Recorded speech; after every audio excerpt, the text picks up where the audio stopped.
मेरे इस YouTube channel में प्यारे छात्रों, आप सभी को बहुत बहुत स्वागत है। जैसे कि आपको पता है कि कोविड-19 की इस संकट की घड़ी से पूरा विश्व जूझ रहा है। तो इस संकट की घड़ी में घर पर ही रहकर अध्ययन करना स्वास्थ्य के लिए और पूरे परिवार के लिए सही है। तो आप घर पर ही रह के मेरे इस यूट्यूब चैनल से पढ़ाई करें। तो आज हम कक्षा 12वीं के फिजिक्स का प्रथम पार्ट, जिसका नाम है वैद्युत आवेश तथा क्षेत्र, पढ़ेंगे। Electric field, electric charge and field, NCERT pattern पे टोटल हम लोग पढ़ेंगे, क्योंकि आप जानते ही हैं कि उत्तर प्रदेश जो बोर्ड है वो एनसीईआरटी पैटर्न ही लागू की हुई है। तो हम पहला जो पार्ट है वैद्युत आवेश तथा क्षेत्र, इलेक्ट्रिक फील्ड एंड चार्ज, इसके बारे में हम लोग अध्ययन करेंगे। तो सबसे पहले इस पाठ के अंतर्गत जो पॉइंट्स आते हैं उस पॉइंट्स पे हम चर्चा कर लेते हैं। सबसे पहले तो इस वैद्युत आवेश तथा क्षेत्र जो पाठ है, सबसे पहले उसकी भूमिका हमें पढ़नी है। उसके बाद वैद्युत आवेश क्या होता है। तीसरा जो पॉइंट है, चालक तथा वैद्युतरोधी क्या कहलाते हैं। प्रेरण द्वारा आवेशन क्या होता है। वैद्युत आवेश के मूल गुण क्या होते हैं। कूलाम्ब का नियम क्या है। बहुल आवेशों के बीच बल कितना होता है। विद्युत क्षेत्र क्या होता है। विद्युत क्षेत्र रेखाएं क्या होती हैं। वैद्युत फ्लक्स क्या होता है। वैद्युध्रुव, एक समान बाह्य क्षेत्र में द्विध्रुव सतत आवेश का वितरण, गाउस का नियम और गाउस नियम के अनुप्रयोग। इस 15 टॉपिक्स पे हम इस पाठ के अंतर्गत अध्ययन करेंगे। क्योंकि ये जो पाठ है ये स्थिर वैद्युतिकी है, यानी इस पे हमें स्थिर आवेश के बारे में ही अध्ययन करना है। स्थिर वैद्युतिकी अर्थात इलेक्ट्रोस्टैटिक्स।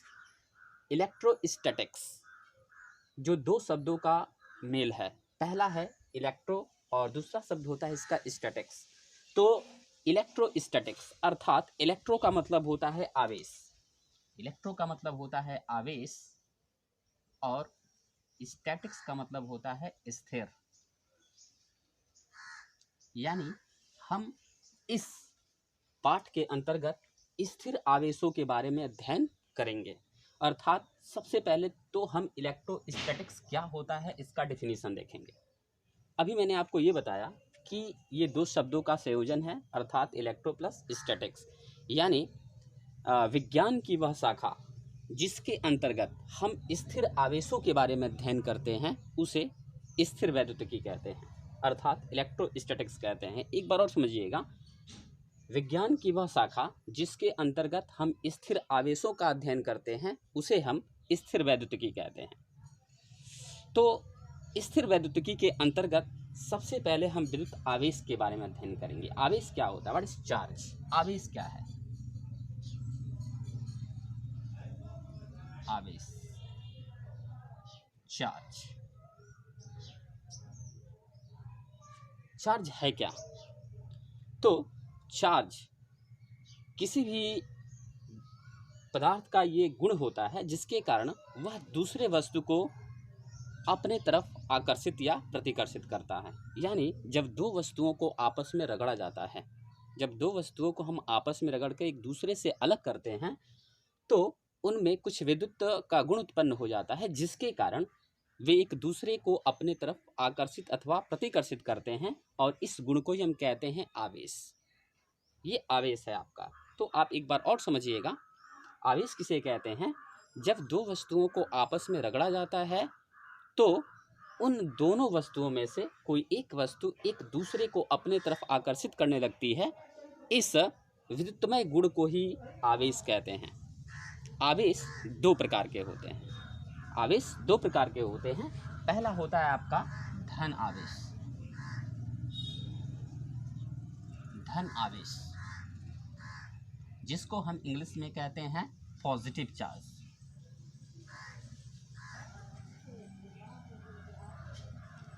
Positive charge. और दूसरा जो होता है वो होता है ऋण आवेश।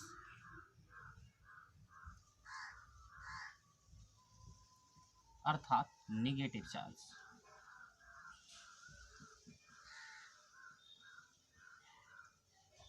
Negative charge. ये दो प्रकार के चार्ज होते हैं, धन आवेश और ऋण आवेश। आवेश जो है, आवेश का खोज आज से लगभग 2500 वर्ष पहले, लगभग 2500 वर्ष पहले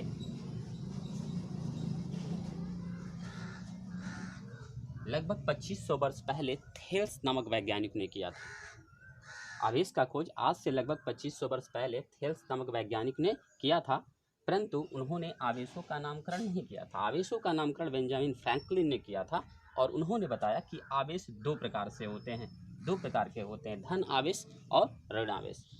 जैसे कि आपको पता है कि हमारे ब्रह्मांड में जितने भी पदार्थ बने हैं वो एक मूल कण से बने हुए हैं, जिसको हम कहते हैं परमाणु, जिसे परमाणु कहा जाता है। परमाणु जो होते हैं, ये होता है आपका परमाणु, और परमाणु के नाभिक में मूलतः दो कण पाए जाते हैं, प्रोटॉन और न्यूट्रॉन। ये दो कण पाए जाते हैं, प्रोटॉन तथा न्यूट्रॉन। प्रोटॉन जो कि धन आवेशित कण होता है और न्यूट्रॉन जो होता है ये उदासीन होता है। इलेक्ट्रॉन जो होते हैं इस नाभिक के बाहर अपनी अलग अलग ऊर्जा स्तर या कक्षाओं में, जिसको हम कह सकते हैं, ये स्वतंत्र रूप से गतिशील होते हैं। तो किसी भी परमाणु के नाभिक में प्रोटॉन और न्यूट्रॉन जिस मूल बल के कारण बंधे होते हैं, उसे हम प्रबल नाभिकीय बल कहते हैं। तो इस नाभिक में प्रबल बल के कारण जो इस नाभिक के पास वाले इलेक्ट्रॉन होते हैं, तो कुछ आकर्षण बल के कारण इसके साथ तो बंधे होते हैं, लेकिन जैसे जैसे इससे दूर इलेक्ट्रॉन होते जाते हैं वो स्वतंत्र होते जाते हैं। और कभी कभी तो ये इतने स्वतंत्र होते हैं कि अगर इसके संपर्क में किसी दूसरे पदार्थ को या दूसरे वस्तु को लाया जाता है तो ये ट्रांसफॉर्मेशन हो जाता है, ये इससे निकलकर उस पदार्थ में चला जाता है या उस पदार्थ से निकलकर इसमें आ जाते हैं। तो चलते हैं, आवेश दो प्रकार के होते हैं। सबसे पहला होता है आपका धन आवेश। धन आवेश किसे कहते हैं? तो किसी भी पदार्थ पर सामान्य अवस्था से, किसी भी पदार्थ पे सामान्य अवस्था, किसी भी पदार्थ में सामान्य अवस्था में, उस पदार्थ में, किसी पदार्थ पे सामान्य अवस्था में उस पदार्थ में प्रोटॉनों और इलेक्ट्रॉनों की संख्या समान होती है। प्रोटॉनों और इलेक्ट्रॉनों की संख्या समान होती है, अर्थात वो पदार्थ जो होता है वो उदासीन होता है। मान लेते हैं कि इस पदार्थ में ये इलेक्ट्रॉन्स हैं, सब जितने इलेक्ट्रॉन्स हैं उतने इसमें प्रोटॉन्स भी होंगे, उतने प्रोटॉन्स भी होंगे, अर्थात ये जो पदार्थ होगा ये उदासीन होगा, ये उदासीन होगा, न्यूट्रल होगा। तो चलते हैं। तो मैं आपको बता रहा था धन आवेश किसे कहते हैं। तो धन आवेश किसी भी पदार्थ पर सामान्य अवस्था से, किसी भी पदार्थ पर सामान्य अवस्था से इलेक्ट्रॉनों की कमी होना धन आवेश को प्रदर्शित करता है।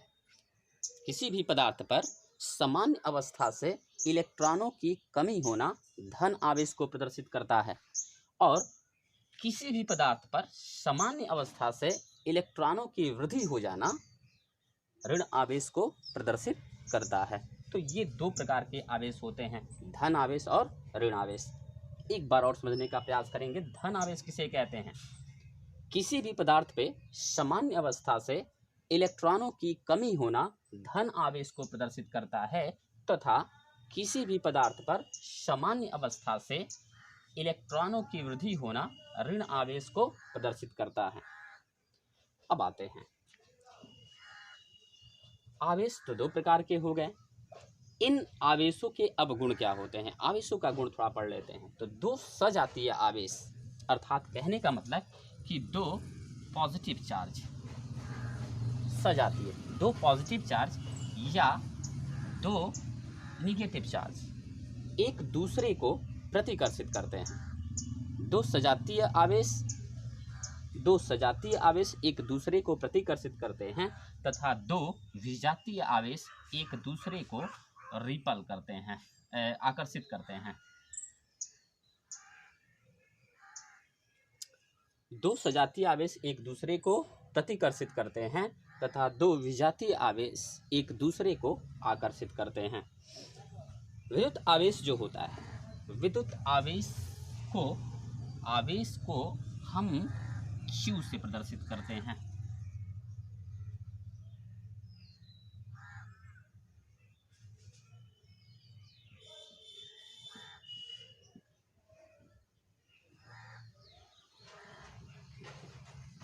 आवेश को Q से प्रदर्शित करते हैं। आवेश का जो मात्रक होता है, आवेश का SI मात्रक कूलाम होता है। आवेश का SI जो मात्रक होता है वो कूलाम होता है, और कूलाम को हम C से डिनोट करते हैं। C से। यह एक अदिश राशि होती है।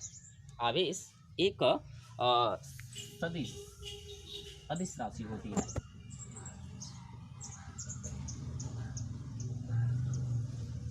आवेश एक अदिश राशि होती है, और आवेश बराबर,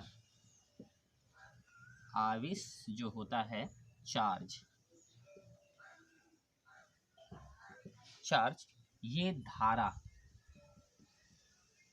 करंट और समय के गुणनफल के बराबर होता है। आवेश धारा और समय के गुणनफल के बराबर होता है, अर्थात हम कह सकते हैं कि धारा और समय के गुणनफल को आवेश कहते हैं। यह भी हम परिभाषा दे सकते हैं। तो आवेश Q बराबर, अब आपका फार्मूला बनाएगा I इंटू टी। तो अगर हम यहाँ से इसका यूनिट निकालें तो यहाँ से धारा का जो मात्रक होता है एम्पियर, धारा का मात्रक एम्पियर होता है, और समय का मात्रक होता है सेकंड, यानी इसका मात्रक एम्पियर सेकंड भी होता है, जिसे एक शब्द में हम कहते हैं कूलाम, जिसे एक शब्द में हम कूलाम कहते हैं।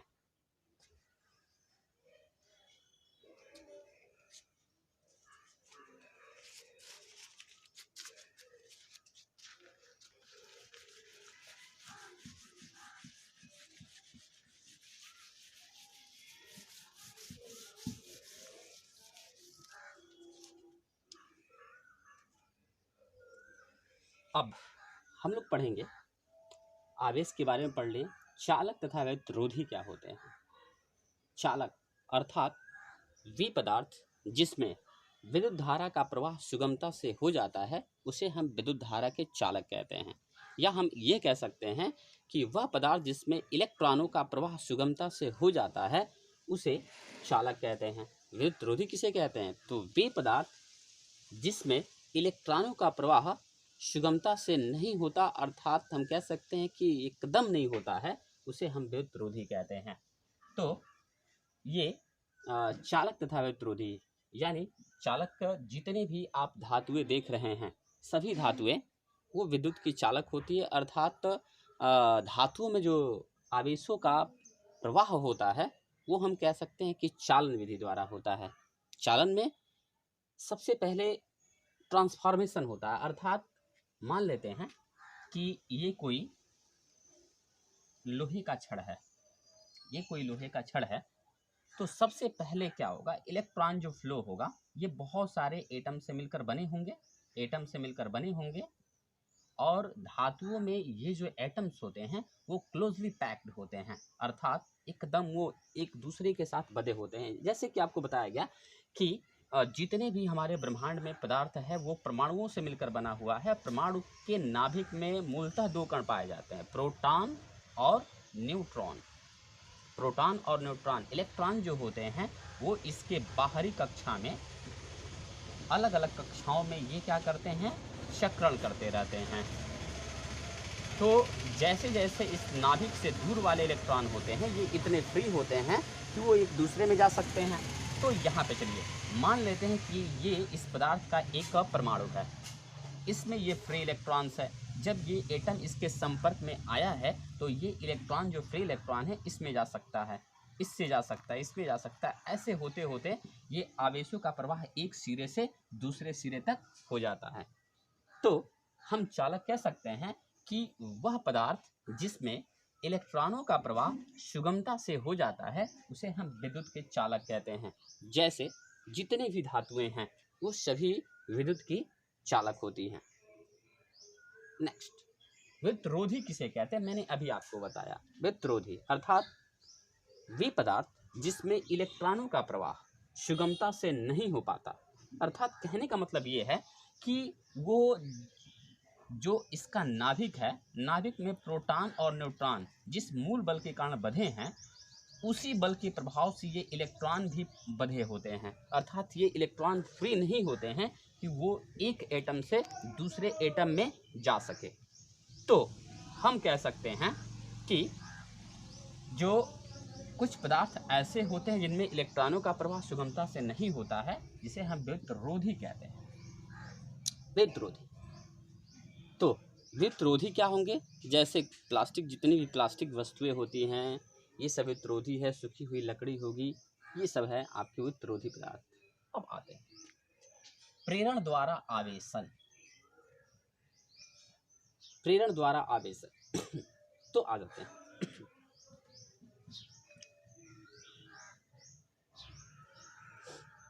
आवेशन की मूलतः 3 विधियां होती हैं। आवेशन की मूलतः 3 विधियां होती हैं।